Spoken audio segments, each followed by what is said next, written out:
दोस्तों, आप सोच भी नहीं सकते कि एक इंसान किस हद तक दरिंदगी पार कर सकता है। और दोस्तों, आज की जो कहानी है, जब आप इसे देखेंगे तो आप सिहर जाएंगे। आप सोचने पर मजबूर हो जाएंगे कि वाकई में कुछ ऐसा भी हो सकता है। नमस्कार दोस्तों, मैं हूं आपका प्यारा भाई विकी रॉय और आप देख रहे हैं क्राइम फोकस। आज की कहानी पाकिस्तान के कराची शहर की है। पाकिस्तान के कराची शहर के पास एक गुलशन इकबाल गांव है, जहां पर आसिक हुसैन नाम का एक व्यक्ति अपनी बीवी नरगिस हुसैन और 6 बच्चों के साथ रहता था। और दोस्तों, ये सब एक स्कूल में रहते थे जो कि पिछले कई महीनों से वीरान पड़ा हुआ था, क्योंकि पिछले 10 महीनों से ये स्कूल बंद था। ये स्कूल एक ऐसी जगह पर था जहां आसपास लोग नहीं रहते थे, जिस कारण स्कूल मालिक ने आसिक हुसैन को यहाँ चौकीदारी के लिए रख लिया था। और आसिक इसी स्कूल के एक पुराने क्वार्टर में रहने लगा था, अपनी बीवी नरगिस और 6 बच्चों के साथ। और दोस्तों, उस मालिक को कहाँ पता था कि इस स्कूल में कुछ भयानक होने वाला है। दरअसल 13 अप्रैल 2022 की एक सुबह 3 बजे, या यूं कहें रात के 3 बजे, घर के सभी बच्चे कमरे में आराम से सो रहे थे। तभी घर की सबसे बड़ी बेटी, जो कि 15 साल की थी, उसकी अचानक से नींद खुल जाती है और उसे कुछ चिल्लाने जैसी आवाज़ सुनाई देती है। वो सभी बच्चों के साथ सो रही थी, लेकिन वो इस आवाज़ को रात के 3 बजे सुन के आंख मलती हुई उस कमरे की ओर जाती है जहां से आवाज आ रही थी। और ये आवाज आ रही थी उसके अब्बू आसिक हुसैन के कमरे से। जब वो उस कमरे के पास जाती है तो उसे सुनाई देता है कि उसकी अम्मी और अब्बू आपस में झगड़े कर रहे थे। तभी अचानक उसकी अम्मी की आवाज दबी हुई सी आने लगी, तो वो घबरा जाती है। तभी उसने दीवार में एक छेद से देखा तो देखती है उसकी अम्मी जमीन पर पड़ी हुई है और उसके अब्बू उसके ऊपर बैठे हुए थे और तकिया से उसका चेहरा दबा कर रखा था। और उसकी अम्मी खुद को बचाने के लिए लाख प्रयास कर रही थी, तमाम कोशिश कर रही थी, चीख रही थी, चिल्ला रही थी, लेकिन उस वीरान स्कूल के आसपास कोई नहीं था जो उसकी चीख को सुन सके। और कुछ ही सेकंड में आसिक ने नरगिस को मौत के घाट उतार दिया। ये दृश्य देखकर बेटी वहीं पर बेहोश होकर गिर पड़ी, लेकिन बेटी को कहाँ पता था कि अभी तो इससे भी भयानक होने वाला था। जब 2 से 3 घंटे बाद उस लड़की को होश आया तो आंखें खोलती है तो फिर से एक बार उसके दिमाग में वही मंजर दिखाई देता है, लेकिन फिर उसे लगा कि वह एक बुरा सपना था। और दोस्तों, अक्सर हमारे साथ भी ऐसा होता है कि जब हम सपने में किसी की मौत देख रहे होते हैं और अचानक से हमारी आंख खुल जाती है तो बड़ा सुकून मिलता है कि यह एक सपना हो, लेकिन कुछ पल में उसे हर एक चीज समझ में आ जाती है कि यह मात्र एक सपना नहीं बल्कि उसके साथ घटित एक घटना है। अब वो वहां से भागकर उस कमरे में जाती है जिस कमरे में उसके अब्बू अम्मी को मार रहे थे, लेकिन उस कमरे में कोई नहीं था।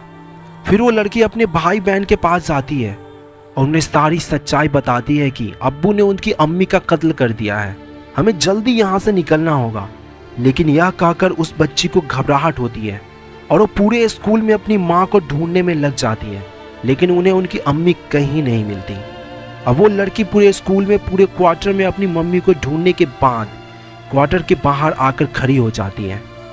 तभी दोस्तों, उसकी नजर पड़ती है सामने की कैंटीन पर, जिसमें जब स्कूल चालू था तो वहां पर खाने पीने की चीज बनाई जाती थी और कई बार ये फैमिली भी इसी कैंटीन में अपना खाना बनाया करती थी।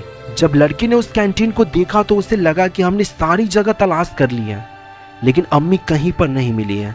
लेकिन मैंने कैंटीन को अभी तक चेक नहीं किया है, हो सकता है अम्मी यहाँ पर हो।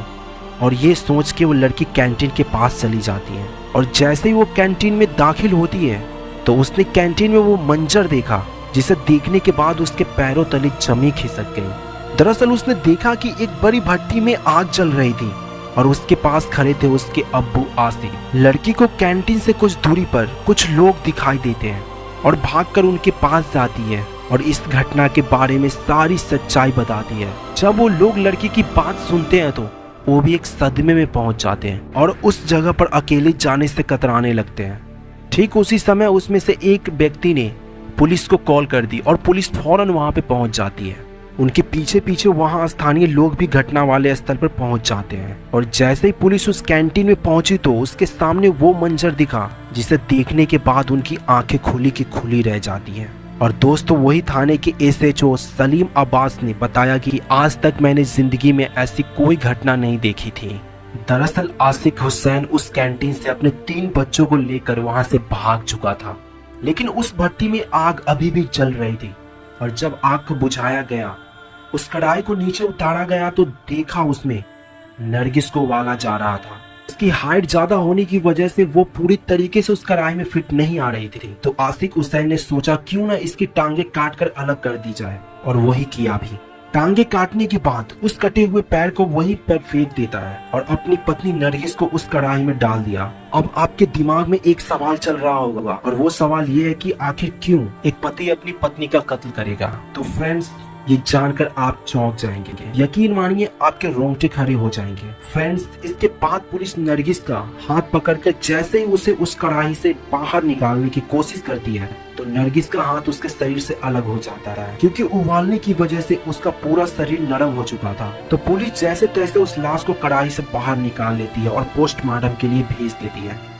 और जब वो 15 साल की बच्ची और उसके मामा यानी नरगिस के भाई से पूछताछ की जाती है तो वो सच्चाई सामने आती है जो इससे भी दुख भरी थी, और यही वजह उसके मौत के कारण थी। दरअसल आसिक हुसैन रोज शराब पीकर घर पर आता था और रोज अपनी पत्नी से झगड़ा करता था, क्योंकि आसिक हुसैन बड़ा ही घटिया और नीच सोच का व्यक्ति था जो अपनी पत्नी यानी नरगिस से गलत काम करवाना चाहता था। साफ तौर पर कहे तो वेश्या का काम करवाना चाहता था, प्रोस्टिट्यूट का काम करवाना चाहता था और उससे पैसे कमाना चाहता था।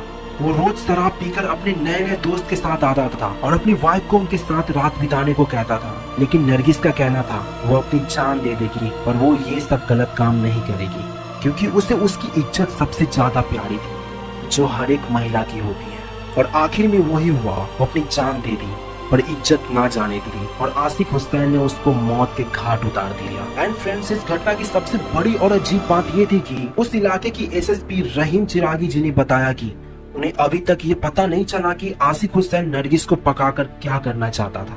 और दोस्तों, ये तभी पता चलता जब आसिक पकड़ा जाता, और आज तक आसिक पकड़ा नहीं गया है। वो आज भी फरार चल रहा है, पुलिस आज भी उसकी तलाश कर रही है। एंड दोस्तों, ये थी वो सच्ची घटना जो कई दिनों तक आपको परेशान कर सकती है। अगर आपको वीडियो अच्छी लगी तो एक लाइक, कमेंट, शेयर, सब्सक्राइब कर ले, जिससे आने वाली ऐसे क्राइम की वीडियोस आपको मिलती रहे। धन्यवाद।